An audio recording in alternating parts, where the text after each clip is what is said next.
Une fois que nous avons identifié l'articulation de notre formation, qu'on a défini les objectifs, qu'on a défini les chapitres ainsi que les idées clés, le plus important, c'est les messages à faire passer à l'apprenant.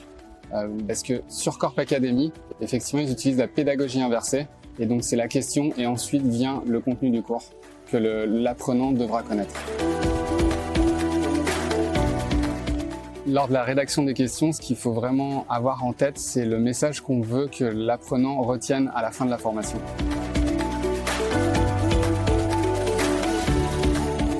Une question comprend bien sûr l'intitulé de la question, le saviez-vous, un point clé, les indices qui sont facultatifs et bien sûr les réponses qui sont importants et c'est un outil pédagogique pour l'apprenant également.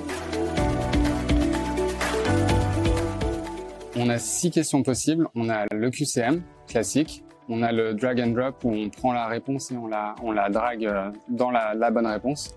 On a le QCM illustré, donc c'est un QCM avec des images. On a le texte à blanc, où il suffit de taper effectivement le mot, la bonne réponse. On a la liste déroulante. Et on a le slider, où on peut slider de 1 jusqu'à l'infini le chiffre qui est de la bonne réponse. Ce qui est intéressant aussi, c'est de rajouter des fun facts pour les gens qui sont effectivement experts, dont la réponse est facile pour eux. Ils peuvent continuer à apprendre via un fun fact. Aussi, on a un indice qui peut être intéressant à la fois pédagogiquement et puis aussi pour aider les apprenants. Et finalement, il faut bien associer chaque réponse à un support de formation pour que l'apprenant puisse répondre à la question.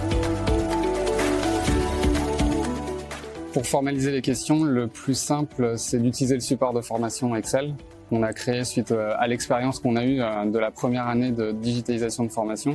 Ça permet de bien réfléchir aux questions, de les séquencer par niveau et par chapitre et d'y associer un support de cours et de pouvoir les valider avec les experts avant de rentrer dans le back-office de Corp Academy où effectivement c'est plus compliqué après de faire des changements et des ajustements. Dans le fichier Excel, vous trouverez aussi une liste de bonnes pratiques, une checklist pour vous assurer qu'effectivement quand vous rentrerez dans le back-office, vous ayez déjà tous les éléments validés par les sponsors.